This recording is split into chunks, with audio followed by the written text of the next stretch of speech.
ఇది చూడండి, soda can లోపల ఉండే ప్లాస్టిక్ లేయర్. ఇప్పుడు దాని లోపల ఉండే ప్లాస్టిక్ లేయర్ని బయటికి తీద్దాం సైన్స్తో. ఒక ఖాళీ క్యాన్ తీసుకున్నా, దానికి ఉన్న పెయింట్ మొత్తం శాండింగ్ చేసేసా, తిరుపతి గుండు మాదిరి జిగేల్ జిగేల్ అనేలాగా.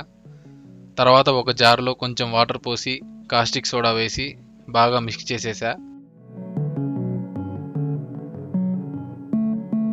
ఇప్పుడు ఆ క్యాన్ దీనిలో డిప్ చేసేద్దాం.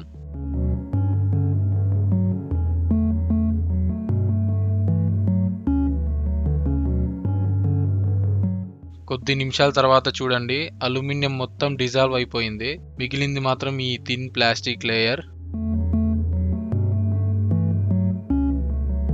ఈ ప్లాస్టిక్ లేయర్ కూల్ డ్రింక్లో ఎందుకు వాడతారంటే మెటల్తో రియాక్ట్ అవ్వకుండా కాపాడుతుంది. ఎందుకంటే కూల్ డ్రింక్ అల్యూమినియం టేస్ట్ రాకుండా ఉండడానికి. సో బేసికల్లీ టెక్నికల్లీ మనం ఇన్ని రోజులు ప్లాస్టిక్ కప్ నుంచి తాగుతున్నాం, పైన ఉన్నది మొత్తం అల్యూమినియం ఊరికే షో ఆఫ్.